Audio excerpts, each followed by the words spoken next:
Well, hi, hello, how are you? Yes, you, how are you? I hope you're doing very well. Welcome to what I like to call Crime Dive. My name is Crystal Sky, and if you're anything like me, like at all, you find yourself drawn to true crime cases. So that's what I talk about. If you like true crime and you want to feel better about your makeup skills, because I don't know what I'm doing, you should absolutely like, subscribe, and come hang out with me every Tuesday where I take a deep dive look into a true crime case while slapping on the old face. Couple of little quick announcements before we get into today's case. So, little inside baseball for y'all. Right now, I am recording at my unusual time, so there might be some extra car background noises. I live on a very, very busy street. I usually film pretty late at night where my street's more quiet. On top of that, I also have quite a few Fast and Furious wannabe idiots who have to drag race up and down our street. Well, I'm recording on my unusual time today because I was actually hired as a casting director for extras on this low budget SAG Hollywood film. And so I'm responsible for wrangling 40, 50 actors across, so many days. So I've been so busy doing that, but I wanted to keep recording for you guys. I want to keep uploading. I want to be consistent. And this is the only time that I have to record. So I'm going to try to mitigate all the background noise that I can in post. I'll do what I can. I'm not really an audio editor. I much prefer the video side of things. So what I do is kind of, basic. I try to make it, listenable and stuff. So please bear with me today as, I get all this settled. It's very exciting. Second announcement is today's episode is dedicated to my dad. Happy birthday, Dad. His birthday is in a few days, and today's case actually came from him. So my dad is a super huge music buff, all right? Loves music, loves everything about it. And he's like, hey, you know what? I never hear anyone talking about Marvin Gaye. Yeah, do you guys know about Marvin Gaye? He was shot and murdered by his own piece of father. Yeah, it's pretty interesting. He was definitely a very complex guy, we all are, right? Humans are complex beings. So thank you, Dad, for suggesting today's case. Happy birthday. And without further ado, let's get into the case of Marvin Gaye, the Prince of Motown, who was gunned down by his father.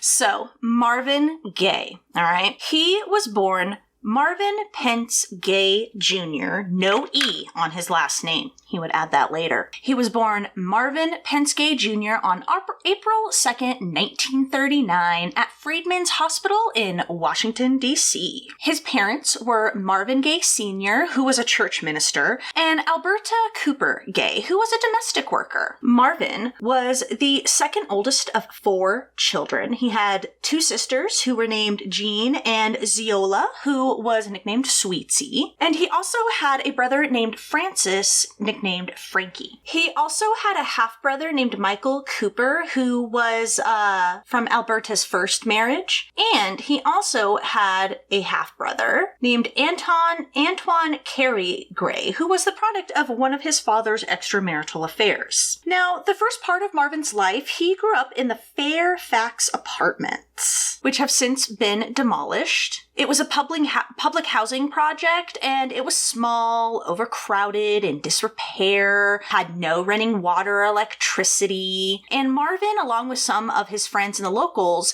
dubbed actually the whole neighborhood Simple City. Now, Marvin and his family, the Gay family, they were part of a Pentecostal church known as the House of God. Now, this religion, this specific church that they belonged to, it focused on very strict conduct, adhered to the Old and New Testament with an emphasis on the Old Testament. It only celebrated the Old Testament holidays. They did not celebrate Easter or Christmas because of their pagan origins. I guess it was described as a mixture of Orthodox Judaism and Pentecostal Christianity. And in this religion, they also observed the dietary rules of the Old Testament, so no shellfish or pork. And that was the religion that Marvin was born into and the religion that the Gay family practiced. Now, Marvin's father, Marvin Sr., he was born Marvin Pence Gay on October 1st, 1914, and he was the third of 13 children.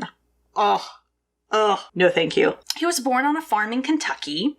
And Marvin Sr.'s parents were sharecroppers, and his life consisted of watching his father beat his mother bloody. Now, his mother, Mammy Gay, she actually broke away from the local Black community when she joined this, what was thought to be eccentric church. It was called the House of God. It is said that Mammy Gay was actually the first female member of the church. Marvin Sr. soon followed his mother to the church, and he followed her when he was very, very young, and he became very active in the church. When he was very young, he set out with an evangelist named Sister Fame, and they went ahead and preached their gospel all throughout the South. Now, when the Depression hit, Marvin Sr.'s family, as most families, were hit very hard. And as such, Marvin Sr. took whatever job he could find to, make ends meet, including working on truck farms and tobacco fields. Marvin Sr. met Alberta in Washington, D.C. when he was doing one of his tours of preaching, and this was in 1934. Now, Alberta, she came from a very rough background as well. Like,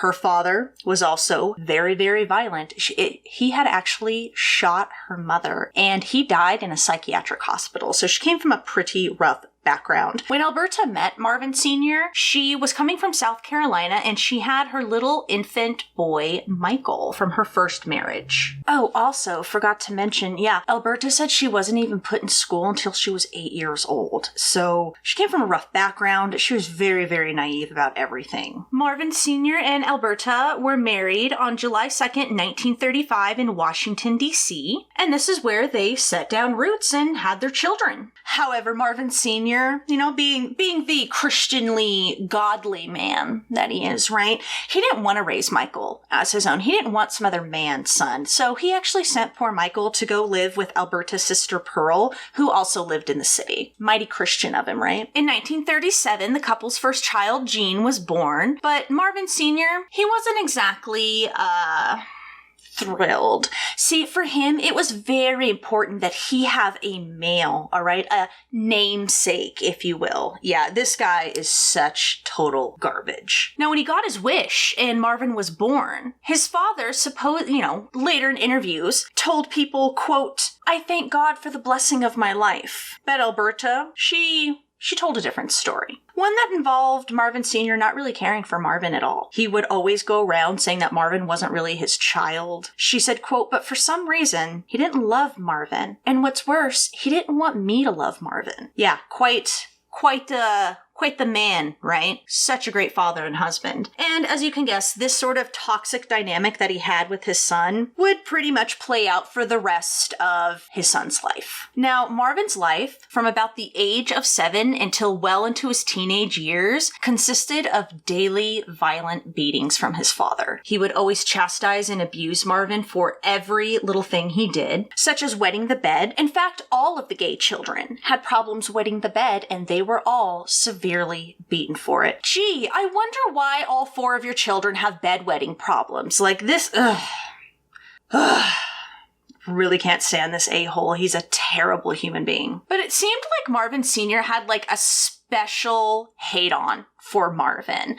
This was even obvious to outside observers, like members of Alberta's family. They could even see that it seemed like Marvin Sr. had it out for his son. He would beat him with a belt. He would even make Marvin undress so that he could strike his flesh directly. Marvin said, quote, "He understood that if you're interested in inflicting pain, prolonging the process adds to the excitement." Yeah, he would tell Marvin to strip down because he was going to be beaten, and then sometimes he would wait and make Marvin, it's like that waiting, right? The anticipation of being beat. He'd prolong it because he's a sick, disgusting, twisted, evil person. It just cracks me up that he tries to call himself a man of God. whatever. He would constantly berate Marvin. Like, he didn't just physically abuse him, he verbally abused him as well, and emotionally and mentally. He always told Marvin he had, quote, the devil in him. And actually, I kind of agree. I mean, he is your son. He is the product of you, Marvin Sr. Marvin would describe living his father as, quote, living with a king, a very peculiar, changeable, cruel, and all-powerful king. Marvin Sr. was a very strict disciplinarian, if you couldn't guess, and he held his very small congregation to very, very strict rules. And his congregation started out very small, started out with 2 families, and then it grew. And this lifestyle, as you can guess, was especially hard on women and young people. Women could not wear sleeveless dresses, nylons, lipstick, any kind of makeup, nail polish. No dancing was allowed at all. For a very long time, no TV or music was even allowed. The only music allowed was music that worshiped God, all right? Music was only to worship God. Now, this lifestyle, these rules, this clashed with Marvin's more carefree, laid-back attitude and lifestyle. Marvin didn't like to be told what to do. And as you can guess, this added to the tension between him and his father. And I wonder if that's why his father specifically had it out for Marvin, because Marvin was an independent, free-thinking guy, and he wasn't about to, just blindly follow his father. Despite this strict adherence that he held his congregants to, there's a little interesting note that should be made about Marvin Sr. He liked to dress up in women's clothing. Now, look, who cares if someone likes to cross-dress or whatever, right? Like transvestite, drag queen, whatever, you're just a cross-dresser, who cares, right? I only bring it up in the vein of hypocrisy, that he has the audacity to judge everyone and think everyone else is evil and lesser than, but it's okay for you to dress up in women's clothes. I mean, do I have to tell you that he was a misogynist and a homophobe? Do I have to tell you that? And that's the only reason I bring it up, just in that vein of hypocrisy. Sort of like if someone who spouts family values turns out they had an affair or something like that, right? That's why I bring it up. Apparently, when Marvin Sr. was being interviewed for the autobiography on his son, the author made a note that every time he interviewed Marvin Sr., he wore a, quote, unusual piece of clothing every time, whether it be a loose flowery skirt or flowery socks.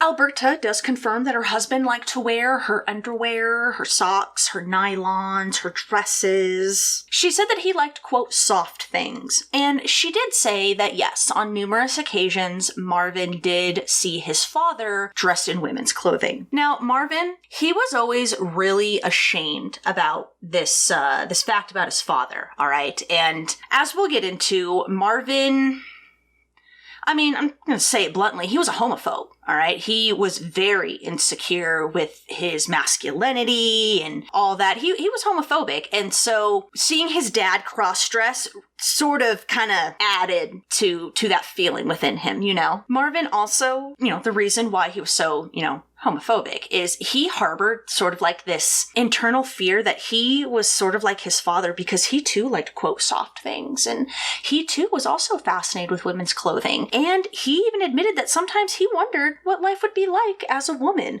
though he would always go out of his way to adamantly say he never ever harbored any sexual attraction towards men. And again, this caused great inner conflict within Marvin and with his father. It was a mess. In fact, Marvin's whole view of his father was a mess. It was fractured. On the one hand, he was ashamed that his father cross-dressed. He was ashamed that his father was, more effeminate and flamboyant, I guess. And apparently this made him the subject of some jokes from kids in the neighborhood. But on the other hand, he still had that, admiration, love, and devotion that a son just sort of naturally has for his father. He still wanted his father's approval. He still wanted to make his father proud, whether he admitted that to himself consciously or not.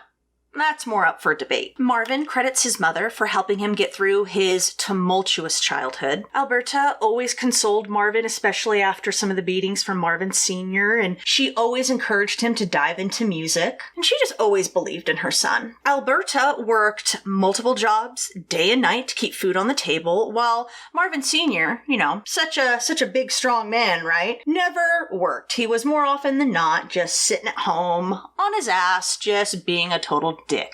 And seeing his mother work so hard and provide for the family led Marvin to have great admiration and respect for his mother. Now, as we'll get into later, Marvin has a definitely complicated relationship with females. Like, again, I'm going to be blunt like I was earlier. He was a misogynist, all right? He was a misogynist. But he did greatly admire his mother. But I think that's more because he was seeing Alberta as his mother, right? Not a woman.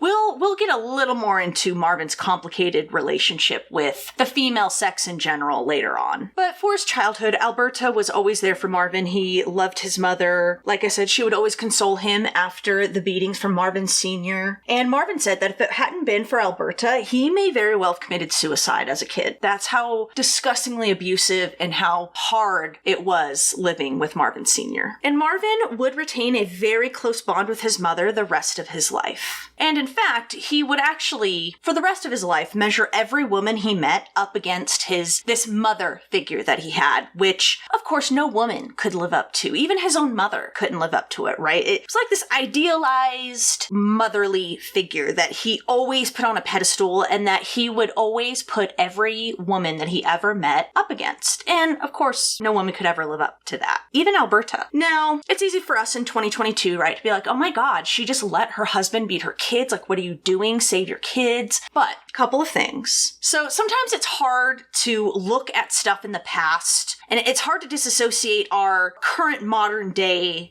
morals and senses, right? And yeah, we got to keep it in perspective. This was the 30s and 40s. Right? She's part of this religion that demands women be subservient to their husbands. They are lesser than, strict adherence to the Old Testament. Remember, she's kind of naive herself. She even, said that herself, that she was very naive to life. She wasn't even put into school until she was 8. You know what I mean? Not to mention, Alberta said that when she did try to take the switch out of Marvin Sr.'s hands, he would just push her away, grab the switch back, and just beat the kids, especially Marvin, even harder. So she learned to just not intervene and just be able to console her children after the fact. Yeah. Now, let's get a little bit into Marvin's musical career. He started singing as young as 4 years old. He would sing in his father's church while his father accompanied him on piano. And this was his very first foray into music. This is his first little dip into the musical world. At a very, very early age, Marvin had access to a keyboard and he learned to play it by ear.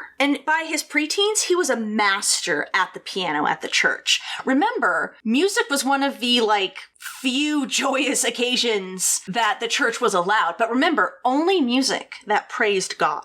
Okay, that's the only reason music exists. He was encouraged to pursue a career in music by someone other than his mother when he was 11 years old and performed Mario Lanza's Be My Love at a school play. But Marvin wouldn't really take music more seriously until he entered junior high. He attended Randall Junior High School, and there he joined the Glee Club and became a singing sensation. And then when he went to high school, Cardozo High School, he would join several doo-wop bands, including the Dippers and the DC Tones. Around this time, even though Marvin is, he's finally discovering something that he loves and can be passionate about that helps him escape his terrible home situation. But despite that, he's very careful to not sing his doo-wop songs or bring it up at home because Marvin Sr. was totally against this. He thought it was a waste to go into a career in music, that it was driving Marvin away from his, quote, true calling and driving him away from God. So Marvin was very careful to keep that away from the home. Marvin Sr. constantly kicked Marvin out of the house all throughout his teen years. And finally, when he was 17 years old, Marvin dropped out of high school when he was in the 11th grade and joined the United States Air Force. He joined as a basic airman, but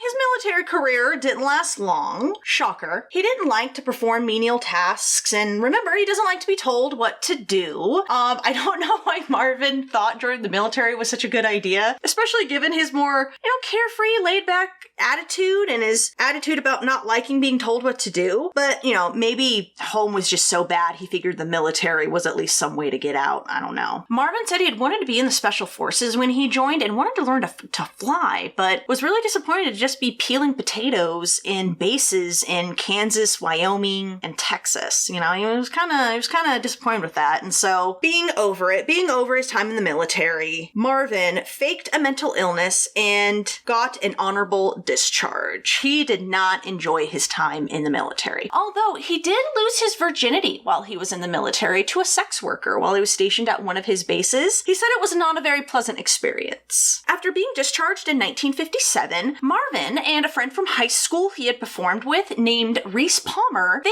formed a vocal quartet, and they called themselves the Marquis.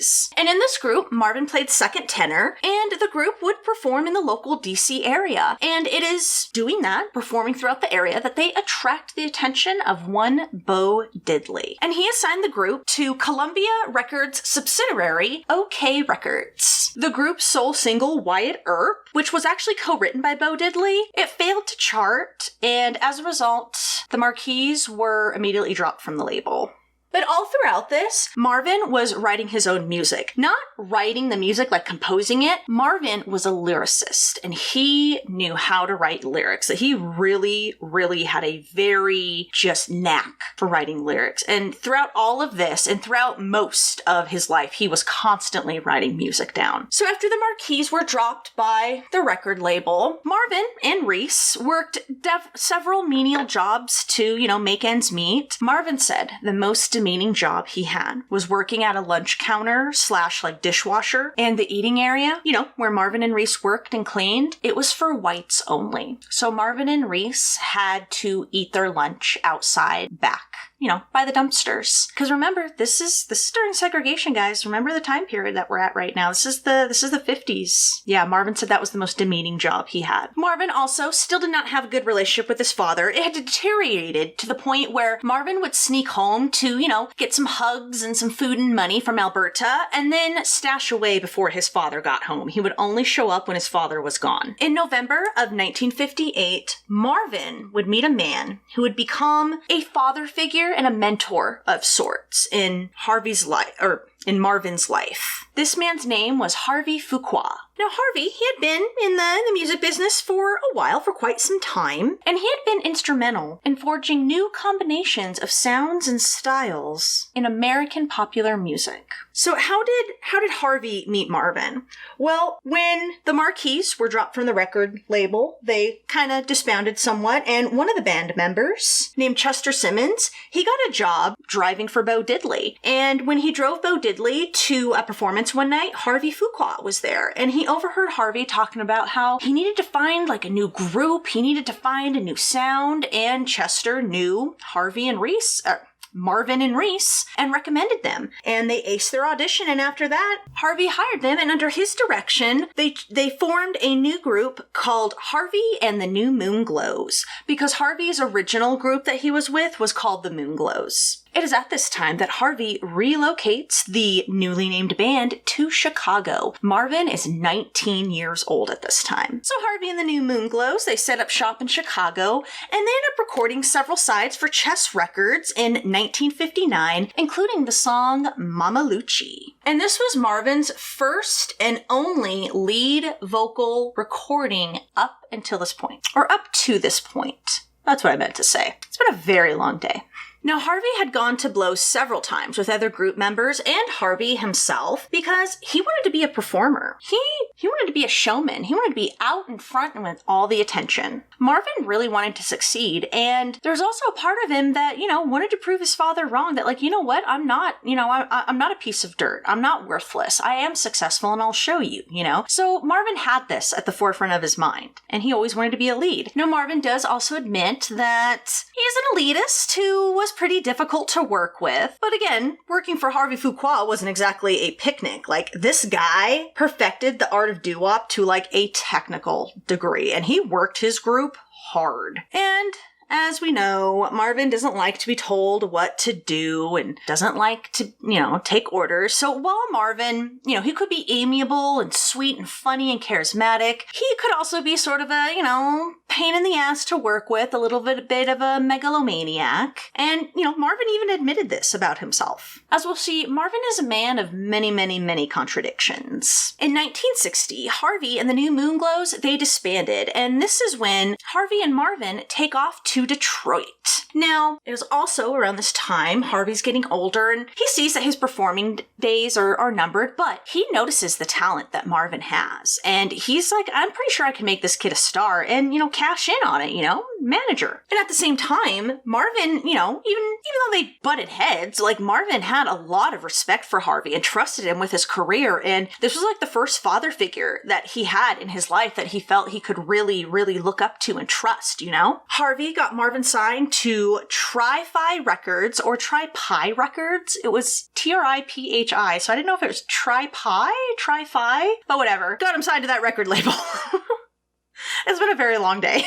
So yeah, he got him signed to this record label to play as a session musician, specifically playing the drums. Now, Marvin didn't actually play the drums, but he was one of those guys that could take an instrument and just kind of fiddle with it for a while and just like learn to play it by ear. Marvin never learned to read music. It just came like to his ear. Like, those people like that, that's so cool. During the holidays of 1960, Marvin ended up performing at a gentleman you may or may not have heard of, a gentleman by the name of Berry Gordy, excuse me. Oh my lord, I hope that does not become a reoccurring problem. Berry Gordy. And he started up a little known record company called Motown Records. You heard of it? Yeah, so he had just started this, right? When Marvin performed at his house at the holidays in 1960. And he was very impressed with Marvin's performance. So impressed that he tracked down Harvey and was like, yo, you want to sell a stake of your contract with Marvin to me? Because I want to make this guy a star. Harvey's like, hell yeah. And so, just like that, Marvin was signed to Motown Records subsidiary, Tamla Records. And it is when he is signed with Tamla Records, this is when Marvin adds the E to his last name. So he was born Marvin Gaye, just Gay. And when he signs on with Tamla, he adds that E to his name. For two reasons.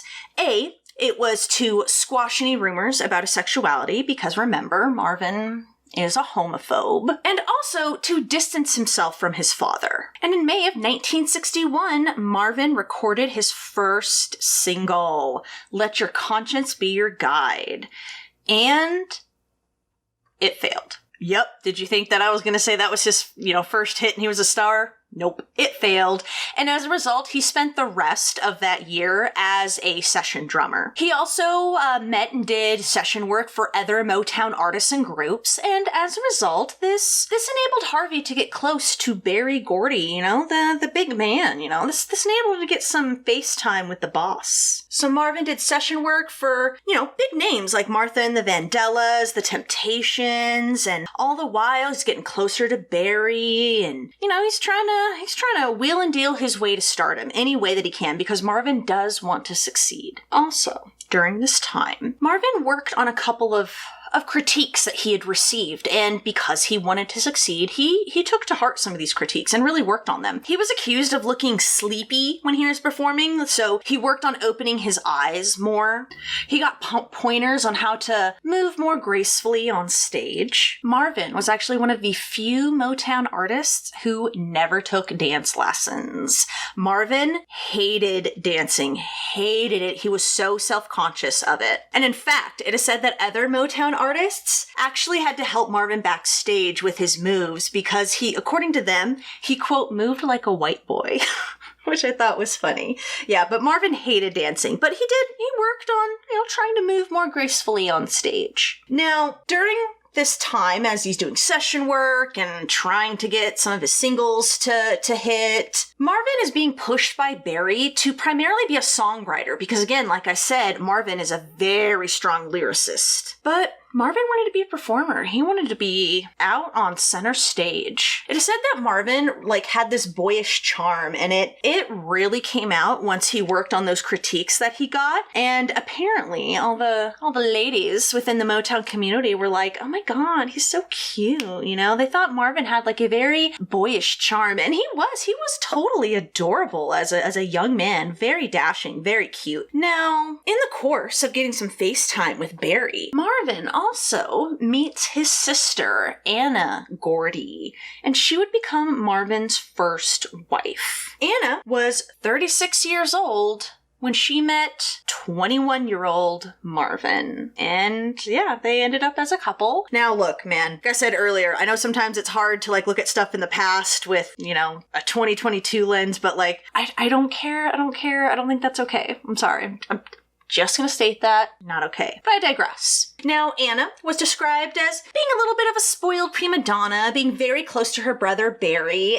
In fact, all of the Gordys were very, very close with each other. And one thing led to another, and yeah, her and Marvin were a couple. Anna would proudly boast that Marvin was her, quote, fine young thing. And Anna was Marvin's first real relationship. He had had flings before, but nothing actually concrete, This was his first real relationship. In fact, Marvin was always extremely shy around women. Very, very shy. But it was funny. So this shyness just attracted women even more to him. You know what I'm talking about? He was one of those guys that were that shyness actually really worked for him and really turned the ladies on. Which is just, it's just sort of kind of ironic, right? So he's very insecure about women and women's attention, but this insecurity comes off, of course, as shyness and stuff from the outside, and it just attracts more female attention. And we'll get more into it. Marvin will have a complicated relationship with the female sex his whole life. Anna did give Marvin a lot of confidence, and he said that there was genuine passion between them, and that Anna proved to be a really good teacher, both emotionally and professionally. She really believed in Marvin's career, believed in his music, and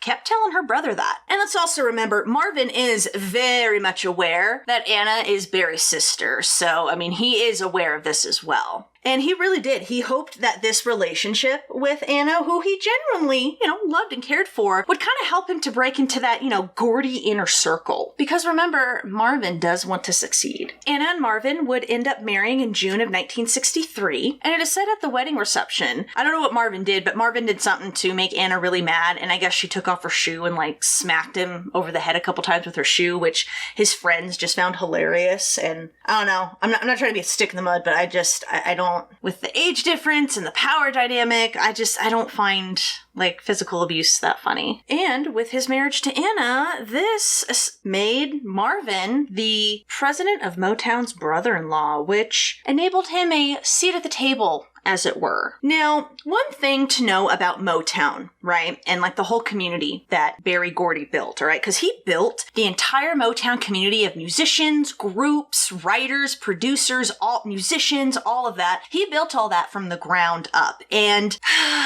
it wasn't all great stuff for, his employees who he worked for. He worked them very hard. He told artists what to sing. He told writers what to write. He told everyone what to do and how to do it. And more often than not, he would not properly credit musicians or writers. And he also would he would just pay them a flat fee for their music and then keep all the royalties and copyrights for himself. So, it wasn't exactly, while it was great because there was this community of artists and it was a way for them to break into the industry, it was also, it's not like Barry was paying them what they were worth. And since Barry tells, people in Motown what to do and how to do it, and they say yes, sir. We know Marvin doesn't really vibe with that, right? So this inevitably caused numerous clashes between him and Barry, him and Anna even, both of which would turn physical sometimes. So the reason Marvin would push back against Barry is he wanted to reach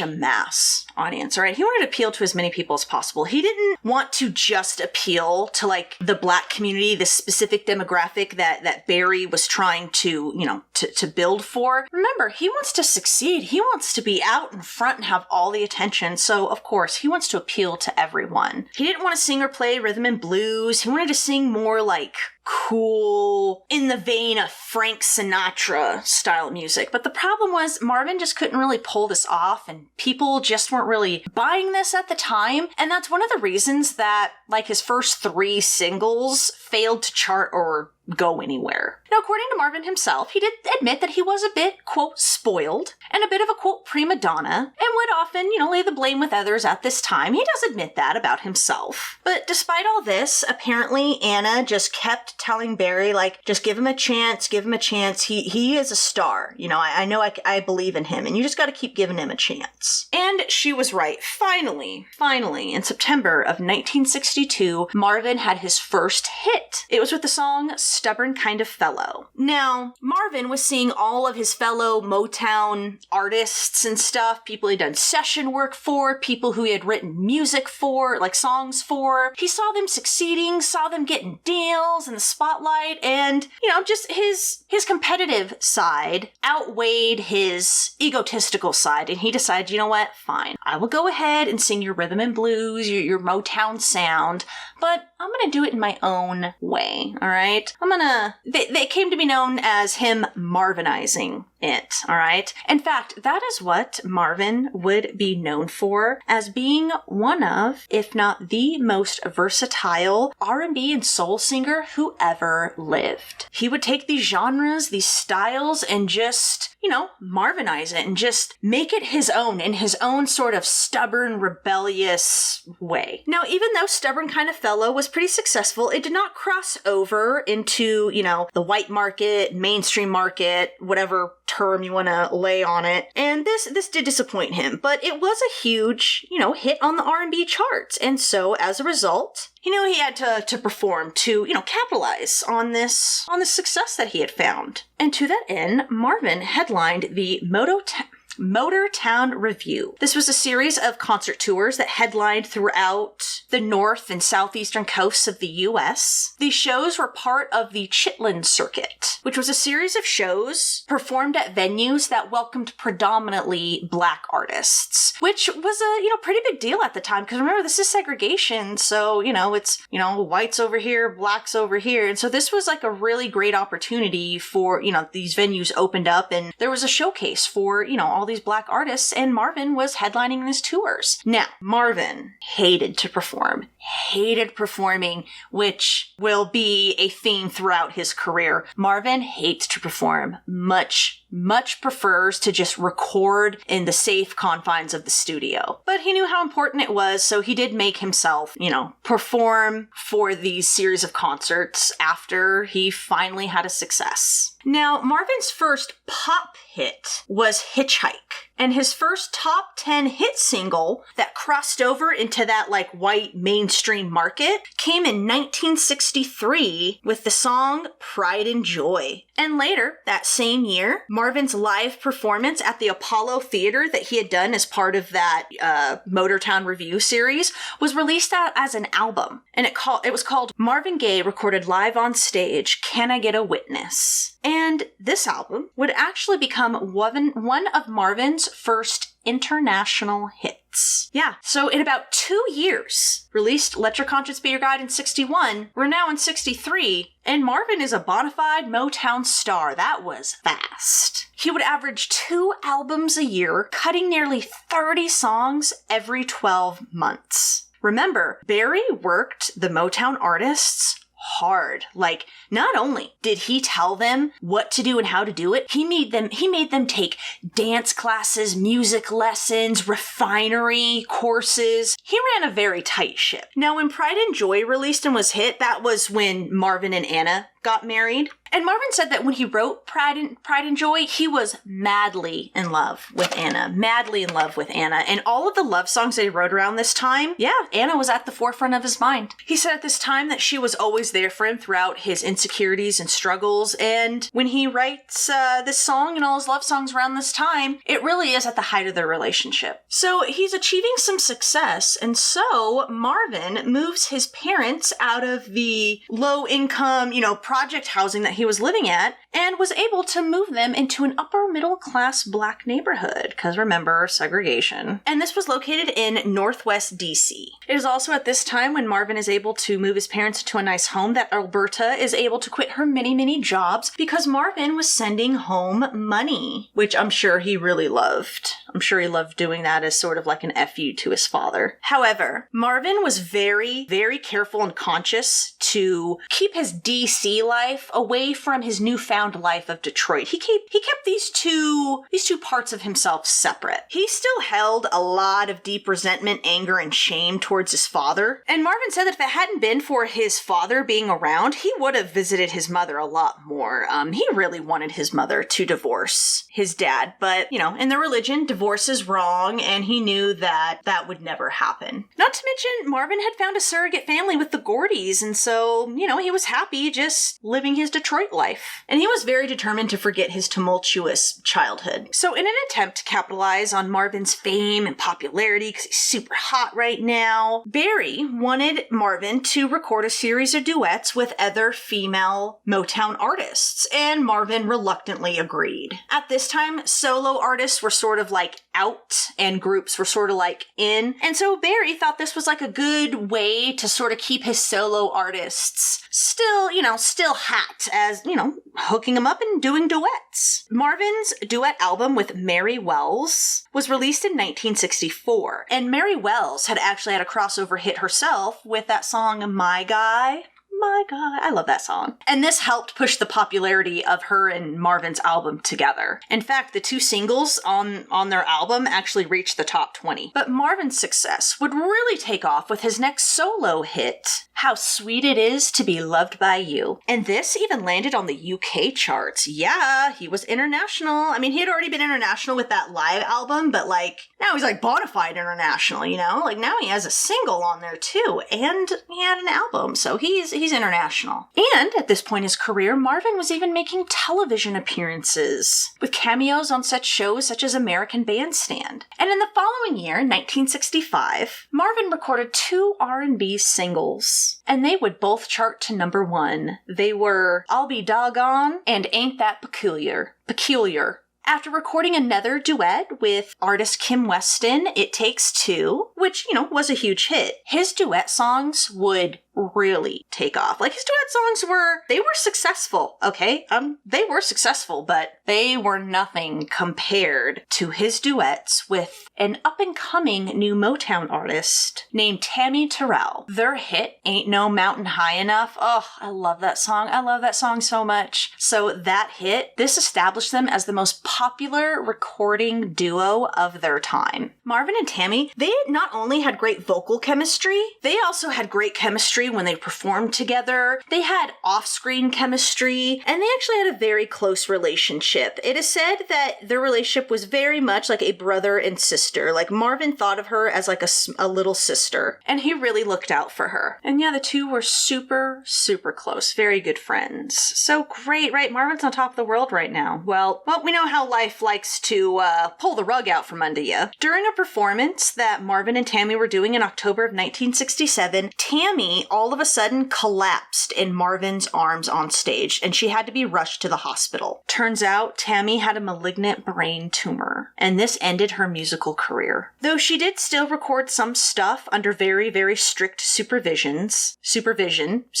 conditions. Good Lord. She did end up passing away at the very early age of 24 on March 16th, 1970. And this loss really traumatized Marvin. He took took Tammy's death very, very hard. They were super close. He really cared about Tammy, and this just really tore him up. He went through a terrible bout of depression after her death. And because of Marvin's spirituality coupled with his self-esteem issues and stuff, he actually blamed himself for Tammy's demise. He somehow thought maybe he had caused the tumor somehow. And also around this time, as Tammy's sick and then her death, his marriage to Anna wasn't going that well at all, and it hadn't been for quite some time. It was very strained, and there was a lot of jealousy on both sides due to Marvin's sex symbol status. And in fact, both Marvin and Anna would be unfaithful to each other at different points in the relationship. Anna especially had a lot of jealousy, especially when Marvin started doing the duets with the Motown artists. She was jealous of his relationship with Tammy and thought that they were, having an affair or whatever, but they weren't. They were just,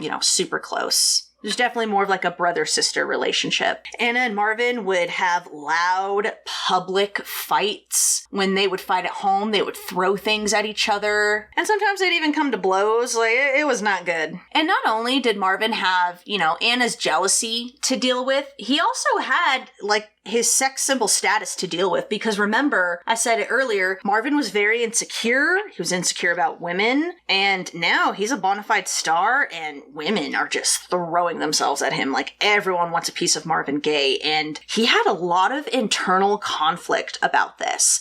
On one hand, he actually almost hated his female fans. He almost hated this pressure that he had to be this sex symbol star. But at the same time, he also craved it and wanted it, you know what I mean? Because he was a megalomaniac and he did want to succeed and did want to, be the man on top. So it was very complicated, very messy. And yeah, you add on top of that an unstable, unhealthy marriage, and yeah, Marvin's just not having a good time right now. Marvin and Anna, like I said, had been having problems. They had actually adopted a child in 1965, thinking, that would solve their problems. Newsflash, children never, ever solve those kinds of problems. So they had adopted a son who they had named Marvin III. And again, they thought this would somehow save their marriage, because even at this point in 1965, their marriage was sort of on the rocks. And yeah, thought a kid would solve it. Anna was also informed at this time that she was unable to have children, so that was another reason that they did it. But turns out Marvin III was actually Marvin Gaye's biological son and the mother of Marvin III. So if Marvin's the father, who's the mother? Oh, it was none other than Denise Gordy, Barry and Anna's niece, and she was 16 years old when she gave birth.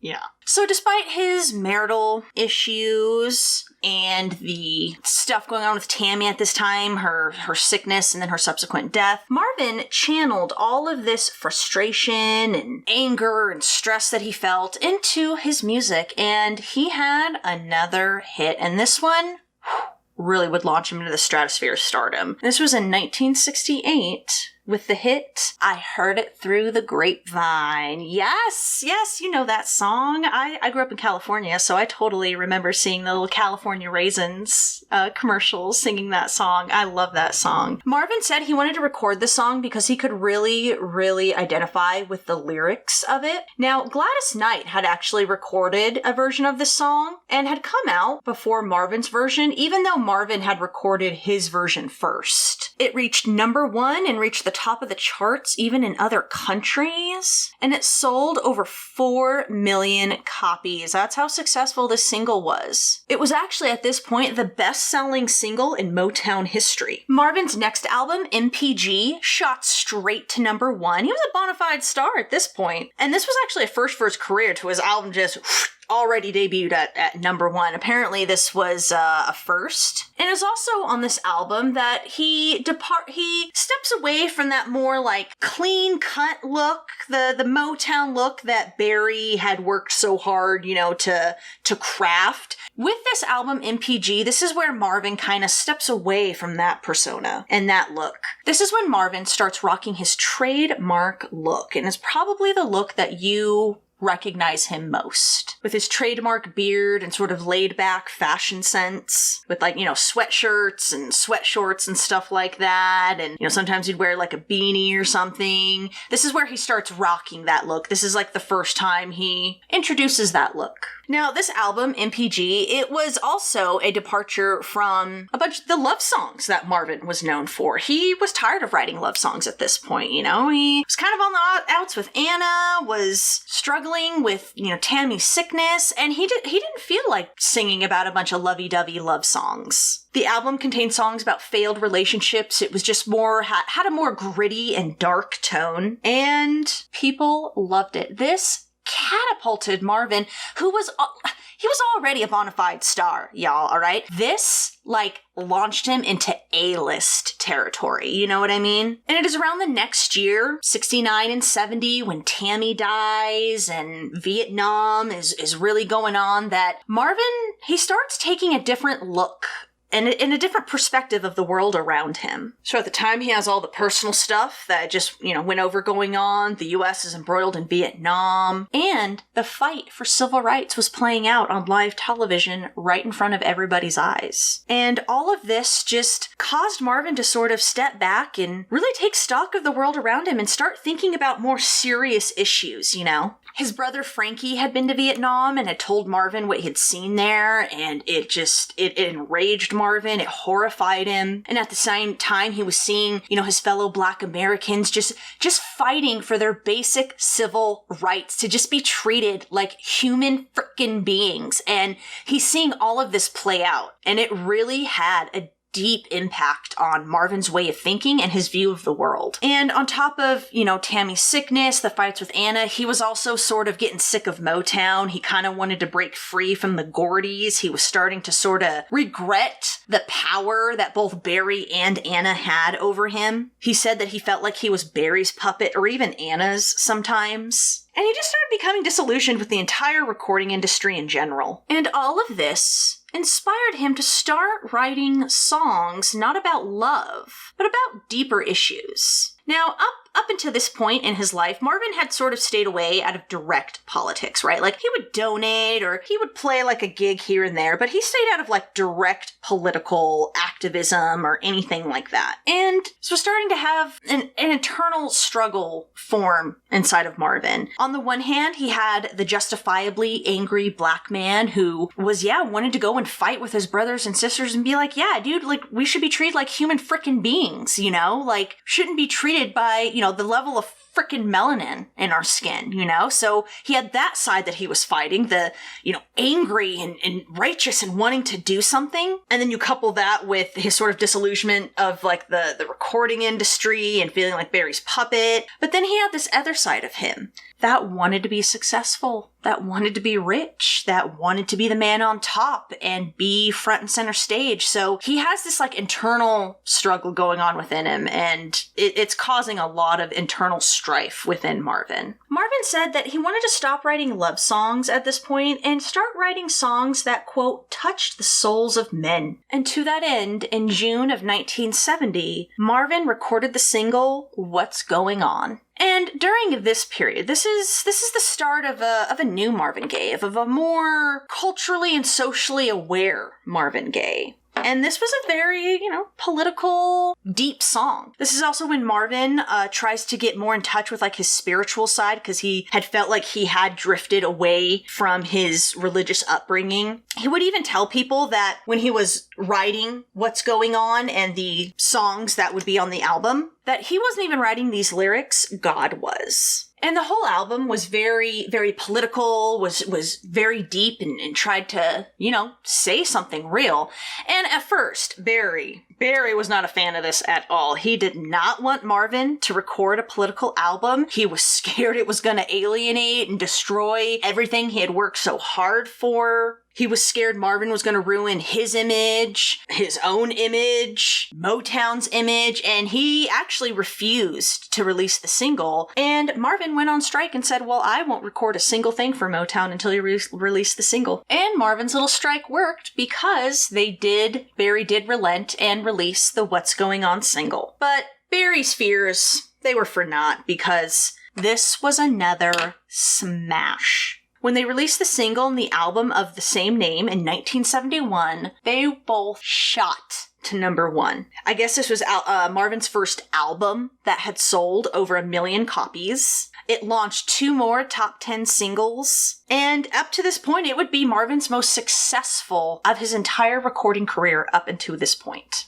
And the What's Going On album was, I guess, the first album to bring the, story concept format to rhythm and blues and soul music. Apparently, it was the first album to sort of, tell a story. It was a concept album. And this was also the first album where Marvin wrote the lyrics for every single song. Now, this album apparently solidified Marvin as a, quote, complex and serious artist. In addition, due to the advancing audio technology in the 1970s, Marvin was one of the first musical artists to take advantage of recording on multiple tracks. And he filled these tracks with variations of his own voice. And he did that for What's Going On. A writer for AllMusic would later call the album, quote, the most important and passionate record to come out of soul music delivered by one of its finest voices. Marvin won multiple NAACP Image Awards for this album. He received 2 Grammy nominations as well. However, Marvin was cheesed that he did not win. Being nominated for a Grammy was not enough. He was kind of annoyed that he did not win. Because remember, Marvin's competitive and he does have a little bit of an ego, and it wasn't enough to be nominated for a Grammy, but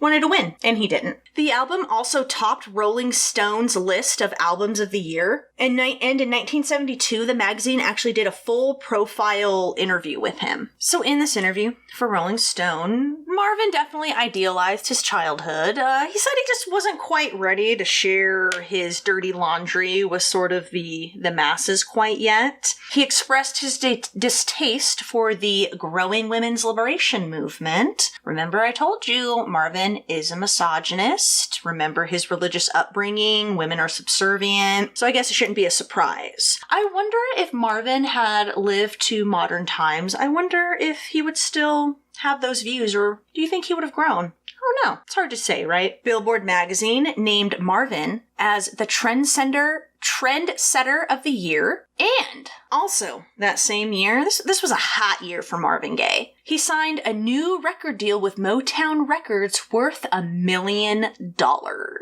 And this made it the most lucrative deal by a Black recording artist at the time. It was a huge deal. Marvin Gaye was the man at this point. He was riding high. Later, Marvin would actually make his own studio and production company, and he would get this out of a renewal deal years later. Also in 1972. Yeah, 1971 and 72, they were hot years for Marvin. Also during 1972, the same year Marvin released the follow-up album, it was the soundtrack to Trouble Man. The mayor of DC proclaimed May 1st Marvin Gay Day. And later, that same evening, Marvin's father, Marvin Sr., would actually see his son perform for the first time. Marvin performed at the Kennedy Center, and this was actually a performance that no one was sure he would do. So remember I said earlier Marvin hated to perform? Yeah, I meant it. He had really bad stage anxiety. He would throw up,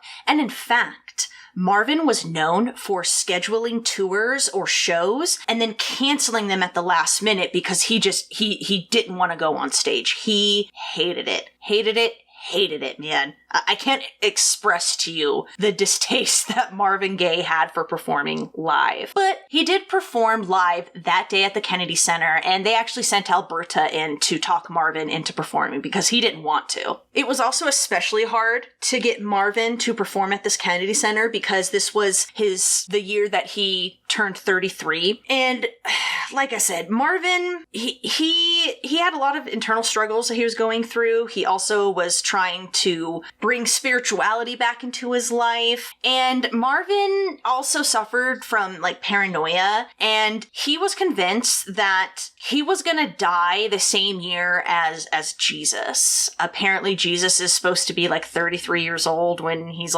crucified or something. And Marvin thought that he wasn't wasn't going to live as long as Jesus. And so he thought when he turned 33, like, oh my God, this is like my last year on earth. So actually that entire year, so even though he's super hot and he's got #1 this, #1 that, everyone's giving him awards and stuff, Marvin is actually struggling to even appear in public because he thought, oh, someone's going to kill me, or I'm going to get cancer, I'm going to get into a plane crash. Yeah. Wild, right? Wild. But he did perform that day, performed at the Kennedy Center. And so what's so funny about this performance at the Kennedy Center and everything that I just told you about him performing? So Marvin said when he performed at the Kennedy Center, he was so scared that he could, quote, piss in my pants, is what he said. Those who witnessed the performance, one like a musical reporter or something reporting for a magazine or something, they said of Marvin's performance, quote, he's the absolute epitome of dignity and graciousness, as suave as any diplomat. Which I just think it's so funny, right? Like, so he's so nervous. He's like, oh my God, like I could like pee my pants. I'm going to throw up. And then you read a journalist reaction to his performance. You're like, oh, he was so suave and so great. He moved with such dignity. Isn't that so funny? I just thought that was really funny. And Marvin would later say of this day and of this performance at the Kennedy Center that he felt that that was literally the only day he had made his father proud. Because yeah, as you can guess, just because Marvin's a success, that doesn't mean his dad has stopped turning into an a-hole. Their relationship was still really bad and toxic. So Marvin Sr., he was jealous of his son's success. Even though he kept articles and memorabilia of his son, Marvin always thought that that was more to like feed his own ego, you know, sort of be like, oh, look at my son, you know, as sort of taking credit for his child's accomplishments almost, you know? And this is just as how he had been when Alberta had shown Marvin attention and love and stuff. And it seems this familial jealousy, maybe there's like a DNA component to it, because Marvin said that even he struggled with the same thing with his own son. Apparently one time, Marvin was performing at the Cocobana in New York. And so he's performing, and Marvin III, remember he had his adopted child, and his actually biological child, but Marvin III's still an infant, and someone brought Marvin III to the audience, and the audience was cooing over, like, you know, the little baby as Marvin is performing. And Marvin said that he actually felt a twinge of jealousy towards his infant son, because it was like, excuse me, like, I'm the star, I'm performing, you should be paying attention to me. And he said that this actually like ran through his mind. So in between that release of What's Going On and his follow-up album, the soundtrack to Trouble Man, Marvin had relocated to Los Angeles. Yes, he relocated from Detroit to Los Angeles. The Gordys had already relocated to LA at this time. And he relocated in 1973. And he actually brought his whole family, including his father, along, and he bought them this big elaborate mansion that they could all, like, live together. Even though Marvin would later say that he was hoping Alberta would just leave his father back in DC.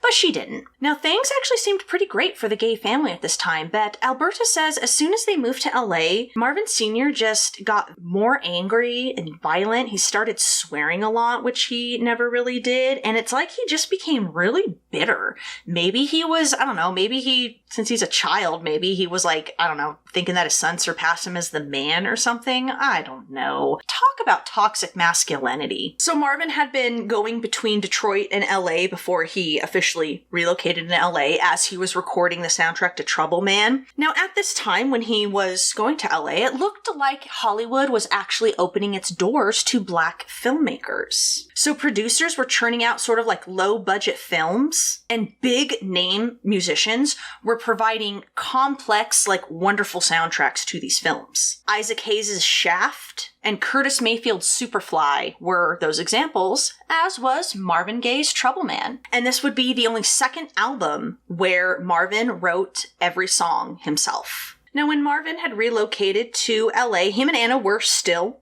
officially married. And not only did he move, his brothers and sisters and parents out to LA, Anna and Marvin III followed out to LA as well. But Marvin and Anna weren't really together at this time. They stayed in separate places. Marvin had a few places in LA that he was staying. Him and Anna would stay with one of Anna's sisters sometimes. Him and Anna had a nice place together. And Marvin also kept like an apartment for himself. And he would float between these places just depending on his mood and what was going going on at the time. But at this point, the relationship between him and Anna was pretty much gone. It was pretty non-existent. And in late 1972, while he's recording yet another album, Marvin would meet his second wife. 16-year-old Janice Jan Hunter. She was the daughter of a close friend of Ed Townsend, who was collaborating with Marvin on what would be the Let's Get It On album. Marvin is 32 years old, literally twice Jan's age. Yeah, again, I don't care what time period, I don't care who we're talking about, that is not okay.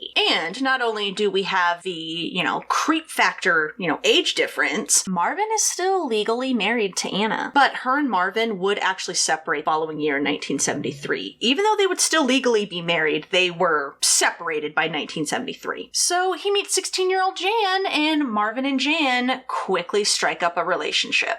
And they quickly moved in together. Marvin said that Jan was his muse, which I'm not gonna lie, kind of makes that Let's Get It On song really creepy for me personally, because he was working on that album and that song, and he said Jan was his muse for that whole album and stuff, so song kind of has a creepy tone for me now. And Jan would replace Anna as the woman that Marvin would sing his love romantic songs to. Remember when he had one of his first hits, Pride and Joy, and all of the love songs, and how he kind of wrote those thinking of Anna? Now, from this point forward, that woman would be Jan. And when Marvin did release the album and single, Let's Get It On, shot to straight to #1, and the album would subsequently stay on the charts for 2 years. And it would also sell over 4 million copies. Now, as for the age gap and the questionable circumstances surrounding Jan and Marvin's relationship, Marvin said, quote, "My greatest concern was her age. 16 is very young, especially when you consider I was a 33-year-old man, married to a 50-year-old woman. I worried how everyone would react. Although Jan's mother, who's a wonderful woman, encouraged the relationship." Yeah, I don't think I would be encouraging my 16-year-old to have a relationship. I don't care if it is some rich, famous guy, no. Marvin and Jan would end up having 2 children together, a daughter named Nona Marvisa Gay, and a son named Francis Frankie Christian Gay. But the relationship wasn't all good times, alright? So Marvin is having this relationship with Jan, having kids with her, moving in with her, pretty much starting a whole nother family, right? And he's still legally married to Anna. In fact, the divorce to Anna wouldn't even be official until 1977. And he was with Jan starting in 1972. And yeah, between 72 and 77, Marvin and Jan had moved in together and had children. So there was that to deal with. Marvin was very protective of Jan, did not want really to show her in the public, because again, yeah, he was worried how people were going to react with the age difference. And then, yeah, it didn't really look good for, his reputation or Anna's reputation that he's, starting this new family while he's still officially married to her. And it was just a mess. Especially when you add in the whole, they're public figures. That just makes it more complicated. Now, Marvin and Jan's relationship, it was pretty rocky too. Both Jan and Marvin were pretty involved in drugs and alcohol, Marvin especially. Marvin had always been a marijuana smoker, but he started doing cocaine, or tooting, as I guess it was called back then. But once Marvin started touring, he developed a hardcore cocaine addiction, because when he went on tour, remember, we already went over how much he hated it and how nerve-wracking it was for him. He would take drugs to, kind of deal with that. And marijuana wasn't cutting it anymore, I think. He picked up cocaine and just developed a nasty, nasty addiction to it. He toured throughout 1974 and 1975, ending an 8-year hiatus. He had a bunch of success during that time, but remember, Marvin hated to perform, so he would not perform for as long as he possibly could, and he would literally only perform because he would need or want money. But even though he hadn't toured in 8 years, when he did his tours in 74 and 75, it solidified him as a Class A performer. The reviews were astonishing, and he earned upwards of $100,000 a performance, which, of course, went into into funding his drug habit. Also, when Marvin was on tour, he would constantly cheat on Jan with sex workers. By the way, Jan was pregnant at this time when he's touring throughout 74 and 75. And yeah, lovely, right? So even though Marvin is, he's touring, he's making a lot of money, and Marvin wants to be successful and make a lot of money, but at the same time, he doesn't want to make a lot of money because he knows Anna is going to get some of that money, even though they're not officially divorced yet, she still gets a cut of his money. And when they do divorce, he knows that she's going to go after his throat. She's going to try to get as much money as she can from him. And speaking of money and what Marvin spent it on, one of the things he did not spend it on was his taxes. And this, of course, attracted the attention of the IRS, which is the Internal Revenue Service, just in case you weren't aware. So when Marvin's divorce to Anna is finalized in 1977, they have to come to some sort of financial agreement, right? Because they're just going to have to pay alimony. So they needed to come up with some sort of agreement, on a dollar amount and stuff like that. And it was decided that Anna would get the profits of Marvin's next album. And to that end, Marvin recorded the 1978 album, Here, My Dear. And it bombed. It flopped. It was not a good selling album for Marvin, which I guess is kind of a bummer for him because that was supposed to be the alimony payment to Anna. After he is officially divorced from Anna, he does marry Jan in October of 1977, but at that point, their relationship had deteriorated pretty badly as well. But this was mainly due to Marvin. He had insecurities and he played psychological mind games with Jan. He even admitted this. So Jan, she wanted to sing and be a star. Remember, Marvin, he doesn't like to share the spotlight and he didn't want her to sing. In fact, Frankie, his brother, wanted to sing as well, but Marvin was like, nah, there can only be one star in this family and it has to be me. And so he didn't want people around him to outshine him. And so he didn't want Jan to sing. And that caused some tension. He wanted her to, be the housewife, the ever-loving homebound housewife. And Jan didn't want that. He also wanted her to do drugs with him and have sex with other men and then tell him about it. And Jan just was not down for all of this at all. And this would cause a lot of fights between the two. And Marvin himself, would admit that the relationship with Jan deteriorated mainly due to him. In an interview, he called himself, quote, one of the last great chauvinists. Yeah, told you he's a misogynist. And FYI, Marvin, there's no such thing as a great chauvinist. Because remember, Marvin, he had a very complicated relationship with women. He definitely couldn't handle independent women. And he could never really see them as complex human beings, They were either all good or all bad. He had a very skewed, warped perspective of women. And when you add in other factors, like due to his upbringing, right, his strict religious upbringing, right, where sex is for procreation only, it should never be about pleasure or anything like that. And Marvin enjoyed sex. He enjoyed,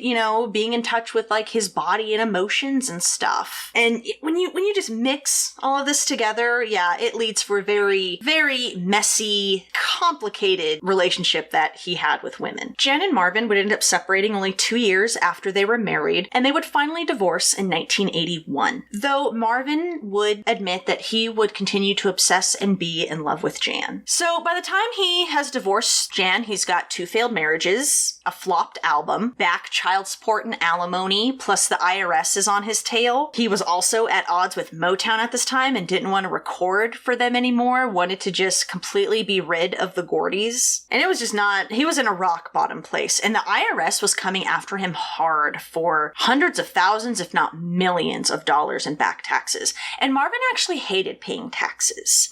He said, quote, why pay taxes to buy moon rockets when we can't feed our poor? Why are we sending innocent sons off to die in wars that make no sense? Why have the cops gone trigger happy? And these were sentiments he actually expressed in one of his songs named Inner City Blues. It was on the What's Going On album. And this was Marvin's view of taxes. He was very angry that he had to pay taxes because of he didn't see his tax dollars working for him. He didn't see it as funding the poor or helping people. He saw it as just sort of, helping the man and, corrupt people just get more money. That's what he claims why he never paid his taxes. I have something I wouldn't be too surprised if it had something to do with maybe his little drug habit. And at this point, rock bottom, Marvin Gaye, the Prince of Motown, he was flat broke. He was also living in a bread van in Maui at this time. He had taken off from the continental US and had fled to Maui. All of his assets were either frozen or confiscated again due to the back taxes and child support and alimony and everything else. When he first got to Maui, he was a virtual recluse. He had visions of suicide. He was very angry. He fantasized about murdering Jan and then killing himself. Jan did come to Hawaii, but the two just ended up arguing, and Marvin's son actually stayed behind with Marvin for a little while in Maui while Jan went back to the States with their daughter. And honestly, it was not a great environment that his little son Frankie was in at that time because, again, he was suicidal, he was living homeless in the van, and he was still doing drugs, and there was just a lot of scuzzy people around Marvin. He was having a hard time differentiating between actual friends who cared about him and, the yes men who only cared what Marvin could do for them and their careers and their lives. And it was kind of messy. Thankfully, Jan ended up flying back to Maui and taking Frankie back with her. And in 1981, fleeing from the IRS and everything else, Marvin went to London. And when he was in London, he toured to, again, make money. And after more partying and drugs, he met a fight promoter named Freddie Coussart. And he took Marvin with him back home to Belgium. And it is here where Marvin gets clean. He starts working out. He cleans drugs out of his system. Although he would never be totally 100% clean, he definitely significantly reduced the amount of drugs he was taking. And I think he may have just been mainly doing marijuana at that point. Marvin also reconnected with his spirituality and faith and made plans for a comeback. He signed a new record deal with CBS Records. They had bought out Marvin's Motown contract. And Marvin, under his new deal with CBS, released the album Midnight Love in 1982. And this was his first post-Motown album. And it would go on to sell over 6 million copies. The album's first single, Sexual Healing, would be Marvin's best-selling single of his career. It spent 10 weeks at number 1 and actually became the biggest R&B hit of the 1980s. It also topped the charts in other countries and won Marvin his first and only 2 Grammys. It was official. Marvin Gaye was back on top. Meanwhile, at home, Alberta, as, Marvin's out there making an album and doing the media rounds promoting it, Alberta ends up at the hospital. She needs a pretty serious kidney operation, and Marvin immediately flies back to be with his mother. Marvin Sr. was nowhere to be found. He had taken off back to DC and had sold the old Gay home and not given Alberta her share of the profits. And he did all this and just lived his life carefree in DC while his wife was having a pretty serious operation. Marvin was very, very worried for his mother. And he was both angry and relieved at his father. Like, he was angry that his father wasn't there to take care of his mother, but at the same time, he was kind of glad he wasn't there because he was like, it kind of sucks anyway, so whatever, I'd rather him not be here anyway. But apparently, with Marvin Sr. gone, the gay mansion that Marvin had bought his family for everyone to live there, it was actually quite a happy place to live. And I think everyone was pretty happy having Marvin Sr. gone. But unfortunately for everyone, Marvin Sr. returned home in January of 1983, and just like before, the same tension was there in the house, and this actually caused one of Marvin's siblings to finally move out of the house, because they just couldn't put up with their father anymore. Marvin's final tour, the Sexual Healing Tour, it began in San Diego in April of 1983, and it would finish in Costa Mesa, California, in August of that same year. Now, there was a lot of people who didn't think Marvin was even going to make it through all this tour. I've already told you about the flaky history he had about performing and his hatred of it.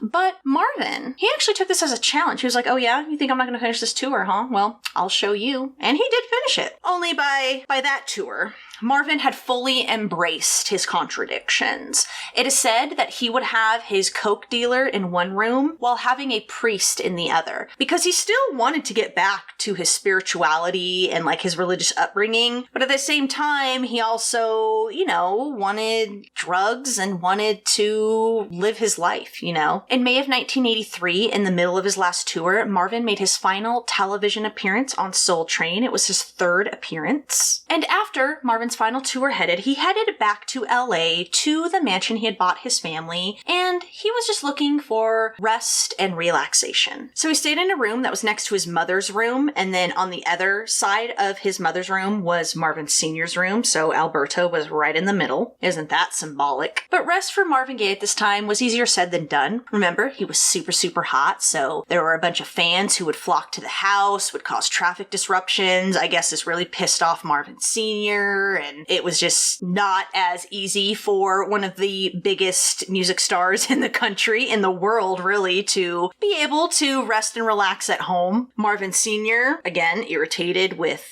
all the fans and the traffic disruptions, was constantly at odds with Alberta. Marvin would constantly be drunk on vodka. Meanwhile, Marvin himself was back in the throes of his cocaine addiction. Remember, on tour, that's really where his drug use really increases to help deal with the anxiety, and he had fallen back into his cocaine addiction, and it was bad, y'all. Like, the cocaine was starting to warp his mind. He became super paranoid. He thought people were stalking him, were gonna kill him. He was even accusing close confidants, his confidants, his own family, his closest friends.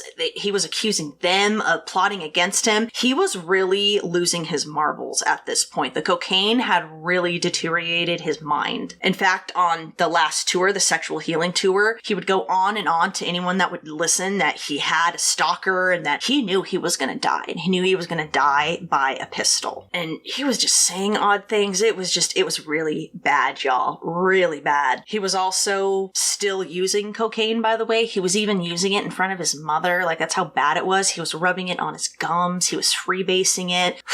His mind was slipping, y'all. In fact, he had even tried to jump out of a car that was going 60 miles an hour, and some people think he was trying to kill himself because he was talking about suicidal things. He did have like some suicidal ideation, and it was really bad. And on April 1st, 1984, Marvin is at home with his mother and father, and of course, we know what the relationship is like. We know what the dynamic in that house is like. Marvin Sr. was tired of having Marvin home and around. You know, the home that Marvin bought, while Marvin felt the same way about his father. Like I said, he wanted Alberta to divorce him. He wanted him gone. He told him, you know, he felt like he had surpassed his father as like the man of the family, as the breadwinner, and this did not, you know, go well with Marvin Sr. So a lot of tension in that house. And on the day of April 1st, Marvin Sr. is stomping around in his room trying to find some, I don't know, insurance letter or something, and he's like, you know, yelling and cussing and just being his crotchety old POS self. Marvin, who, again, is really struggling and is just not having a good time right now, he's laying in bed, and Alberta is reading him passages from the Bible. And Marvin Sr. starts shouting for Alberta because, I don't know, he wants some insurance letter or something. And Marvin, you know, shouts back, like, you want something to say to her? You come in here and tell her, all right? You don't shout halfway across the house. And Marvin Sr. stomps into the room. He scolded Alberta, you know, verbally abused her, and this caused Marvin to immediately leap out of his bed and get in his father's face, and he physically pushed him out of the room. And Marvin decked his father like a good 2, 3, 4 times. Just wham, wham, wham. Alberta actually had to get in between them, and she had to tell Marvin, like, just go back to bed. Go back to bed. Yeah. So Marvin Sr. leaves. You know, door to the bedroom is closed and Marvin is back in bed. According to Marvin's sister, their father had stated numerous times to them and publicly that if any of his children were ever to raise a hand to him, he would kill them. And so, several moments later, Marvin Sr. returned to Marvin's bedroom, opened the door. He was calm, cool, and composed, and he was holding a .38 caliber revolver, a gun that Marvin had actually bought him a few months earlier. Marvin, again, because he was paranoid and thought he was going to die, felt safe with a lot of guns around, so there were numerous guns in the household. Marvin Sr. raised the gun, pointed it at his son, and shot him. As Marvin was lying in the bed, shot him in the chest, penetrating his heart, and Marvin slumped out of the bed. Marvin Sr. stepped closer and fired another shot into Marvin at more point-blank range, hitting him in the shoulder. But again, he didn't need to do that. He got his son with the first bullet. It penetrated Marvin's heart. Now, traumatized and scared and just seeing her son murdered in front of her, Alberta screamed. She struggled to get out of the room because she was still recovering from that surgery she had, so she was having trouble walking, and she crawled and forced her way down the stairs and asked for mercy from God, from her husband. And Marvin Sr. apparently said, quote, "I ain't going to shoot you." And he walked downstairs, walked past her, went out in the front yard, tossed the gun on the lawn, and sat down on the porch and waited for the cops. And Marvin Gaye was pronounced dead just after 1 p.m. one day before his 45th birthday, murdered by his own father. His body was cremated and his remains were scattered across the Pacific Ocean by Anna and his children. Now, Marvin Sr. was initially charged with first-degree premeditated murder, and he pled not guilty, claiming he didn't think that his real gun held real bullets. Jean was the only one of the Gay children who visited her father in the hospital along with a magazine, Jet magazine specifically. And get this, in that magazine, she told the magazine that that was not true, that Marvin Sr. and Marvin had a history of confrontation and conflict. Later that same month, it was revealed that Marvin Sr. had a walnut-sized brain tumor, and it was removed in May, and at that point he was declared legally competent to stand trial. On June 18th, after 49 years of marriage, Alberta finally filed for divorce from Marvin Sr., and she moved in with one of her daughters. And in September, as I believe part of a plea deal, Marvin Sr. pled no contest to voluntary manslaughter. All he was given was 5 years of probation. He didn't even get any prison time. Apparently, the idiot judge believed Marvin Sr.'s claim of self-defense. He saw the bruises that Marvin had left on his father, and yeah, the judge believed him. The judge also believed a false coroner's report that said Marvin had PCP in his system, which PCP causes a lot of aggressive, violent behavior, but in actuality, the only drug found in Marvin's system was cocaine. Afterwards, when Alberta was interviewed by the author of the autobiography that I actually read for this case, she talked about how Marvin Sr. was completely unrepentant, unapologetic, and actually acted like he had gotten rid of a big nuisance. And he still stayed in the home that his son had bought. Alberta immediately left. She said the home was like a tomb to her. But no, Marvin Sr. had no problem living in it. She said she had thought many times before to leave Marvin Sr., but she just didn't have the strength to, and just didn't know what to do, you know? Alberta would pass away in 1986, and Marvin Sr., that POS, eventually passed away in a nursing home in 1998. That POS lived all the way until 1998. In 1987, Marvin was inducted into the Rock and Roll Hall of Fame, and they declared Marvin had, quote, made a huge contribution to soul music in general and the Motown sound in particular. In 1988, he was inducted into the NAACP Hall of Fame, and in 1990, he received a star on the Hollywood Walk of Fame. In 1996, he also received the Grammy Lifetime Achievement Award. And in 2006, Watts Park in Washington, D.C., a park that Marvin often frequented as a child, was renamed Marvin Gay Park. And that, boys and girls, was the tragic case of Marvin Gaye, Prince of Motown, murdered by his scumbag father. I can't believe his dad only got probation. No, I'm sorry, dude. It was not self-defense. Marvin was no longer hitting him, you know? No, he actively and premeditated, consciously went to his room, grabbed the gun, and went to kill Marvin. Not to mention his statements about saying that he would kill his children if they ever raised a hand to him.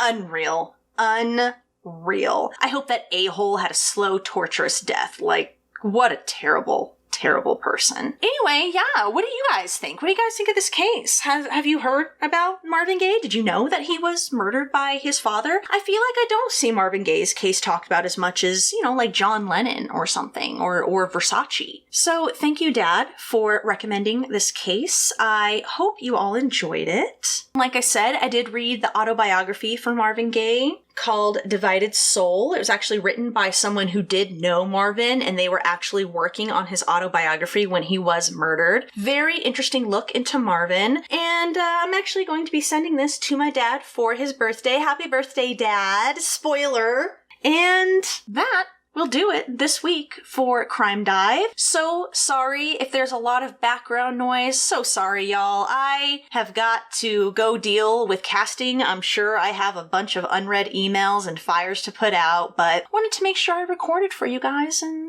stayed consistent. So until next week, I hope you stay safe and happy out there. Take care of yourself. Remember, don't be a dick. Just be a decent human being, all right? It just makes everything so much easier. All right, y'all. I will see you next week.